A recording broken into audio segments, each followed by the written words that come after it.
BJP अध्यक्ष JP Nadda ने कांग्रेस पर बड़ा आरोप लगाया। प्रधानमंत्री नेशनल रिलीफ फंड का पैसा राजीव गांधी फाउंडेशन को दिया गया। संकट में लोगों की मदद करने के लिए बना पीएमएनआरएफ यूपीए के कार्यकाल में राजीव गांधी फाउंडेशन को पैसे दे रहा था। कांग्रेस को देश से माफी मांगनी चाहिए।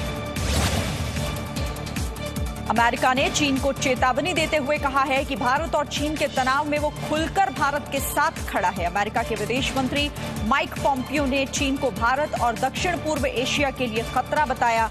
उन्होंने कहा कि अमेरिका ने यूरोप में अपनी सेना घटानी शुरू कर दी है और वो एशिया में अपनी सेना तैनात करेगा।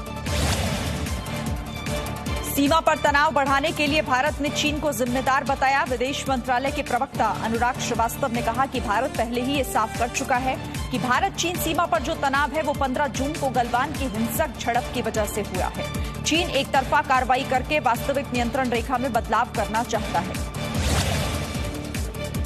वित्त मंत्री निर्मला सीतारमण ने इस बात पर हैरानी जताई कि देश में भगवान गणेश की मूर्ति भी चीन से आती है। सीतारमण ने कहा कि विकास को बढ़ावा देने के लिए चीन से कच्चे माल के आयात में कुछ भी गलत नहीं, लेकिन हैरानी तब होती है जब भगवान गणेश की मूर्ति भी चीन से आयात की जाती है। वित्त मंत्री ने सवाल किया और कहा कि क्या मिट्टी की मूर्ति भी चीन से मंगवाना जरूरी है। भारत ने पूर्वी और उत्तरी लद्दाख में सेना की 3 डिवीजन पहुंचा दी है। इन 3 डिवीजन में 45,000 से ज्यादा भारतीय सैनिकों की तैनाती है। इससे पहले चीन ने एलएसी पर अपने सैनिकों की संख्या बढ़ाई थी। सूत्रों के मुताबिक एलएसी पर भारतीय सेना की मजबूत स्थिति से चीन को अक्साई चिन पर अवैध कब्जा छिन जाने का डर है। चीन का विरोध बढ़ता जा रहा है। हरियाणा के मुख्यमंत्री मनोहर लाल ने कहा कि राज्य सरकार ने चीन के साथ लंबित 2 ठेके रद्द कर दिए हैं। आने वाले समय में स्वदेशी कंपनी को ठेका देने में प्राथमिकता दी जाएगी। मुख्यमंत्री ने ये बात जनता दरबार में जन सुनवाई के दौरान कही। जम्मू कश्मीर के त्राल में सुरक्षा बलों ने 3 आतंकियों को मार गिराया। तीनों ही स्थानीय निवासी थे। सेना, पुलिस और सीआरपीएफ की संयुक्त टीम ने इलाके में सर्च ऑपरेशन चलाया। सुरक्षा बलों ने रात से ही आतंकियों को घेरा हुआ था। अंधेरा होने की वजह से रात ऑपरेशन रोकना पड़ा। सुबह होते ही सुरक्षा बलों ने ऑपरेशन शुरू किया। थोड़ी ही देर में प्रधानमंत्री नरेंद्र मोदी वीडियो कॉन्फ्रेंसिंग के जरिए आत्मनिर्भर उत्तर प्रदेश रोजगार अभियान की शुरुआत करेंगे। यूपी में 1 करोड़ 25 लाख लोगों को रोजगार देकर योगी सरकार रिकॉर्ड बनाएगी। कार्यक्रम में मुख्यमंत्री योगी आदित्यनाथ के अलावा कई मंत्री भी शामिल हैं। प्रधानमंत्री मोदी उत्तर प्रदेश के कुछ लाभार्थियों से बात भी करेंगे। इसे लेकर सिद्धार्थनगर जिले के कोडरा गांव में तैयारी की गई है। सामाजिक दूरी को ध्यान में रखते हुए लोग सामान्य सुविधा केंद्रों के जरिए इस कार्यक्रम से जुड़ रहे हैं। जानकारी के मुताबिक ये देश का सबसे बड़ी रोजगार योजना होगी।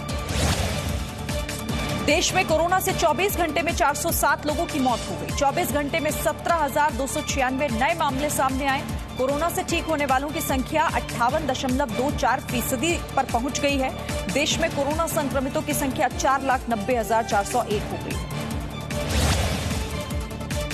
बिहार में आंधी तूफान और आसमान से बिजली गिरने से 92 लोगों की मौत हो गई। राज्य के 23 जिलों में बिजली गिरने से काफी नुकसान हुआ। 13 लोगों की मौत गोपालगंज में हुई है। बिजली गिरने से मधुबनी और नवादा जिले में भी 8 लोगों की मौत हुई।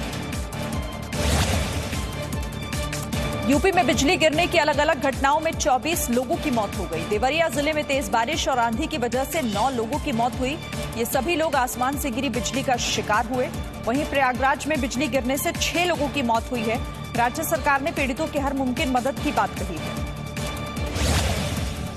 बिहार सरकार ने मृतकों के परिवार के लिए 4-4 लाख रुपए के मुआवजे का ऐलान किया।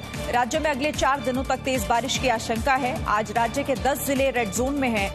12 जिलों के लिए ऑरेंज अलर्ट जारी किया गया। सीएम नीतीश कुमार बाढ़ प्रभावित इलाकों का दौरा कर चुके हैं।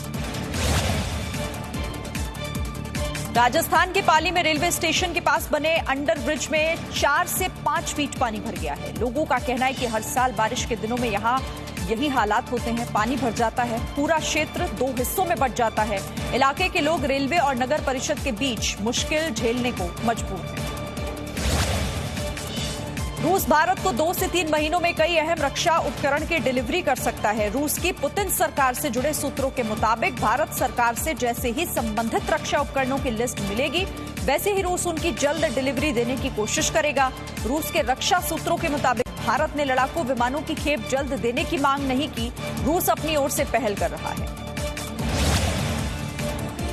पाकिस्तान के प्रधानमंत्री इमरान खान ने अपने देश की संसद में आतंकी संगठन अलकायदा के प्रमुख ओसामा बिन लादेन को शहीद बता दिया।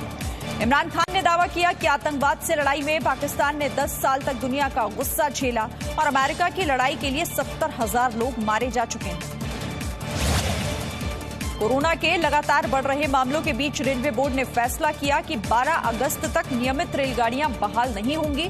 अगर किसी की 12 अगस्त तक नियमित ट्रेन में बुकिंग है तो उसे पूरा पैसा वापस मिलेगा। देश में अभी करीब 230 मेल और एक्सप्रेस ट्रेनें चल रही हैं। इन्हें स्पेशल श्रेणी में रखा गया है। अयोध्या में श्री राम जन्मभूमि न्यास की कार्यशाला में रखे पत्थरों की सफाई का काम तेजी से हो रहा है। दिल्ली की एक कंपनी को कार्यशाला में रखे पत्थरों की सफाई का कार्य सौंपा गया। ये काम 15 विशेषज्ञों की देखरेख में हो रहा है। अभी तक मंदिर निर्माण के लिए तारीख की घोषणा नहीं की गई है। गाजियाबाद के इंदिरापुरम में पति पत्नी ने खुदकुशी कर ली। दोनों ने फांसी लगाकर जान दे दी। घर में 8 महीने का बच्चा अकेला मिला। पति पत्नी के बीच खुदकुशी की वजह क्या रही, पुलिस इसका पता लगा रही। दिल्ली में 20वें दिन भी पेट्रोल डीजल के महंगा होने का सिलसिला जारी है। आज पेट्रोल 21 पैसे, डीजल 17 पैसे महंगा हुआ। दिल्ली में डीजल 80 रुपए 19 पैसे का हो गया है।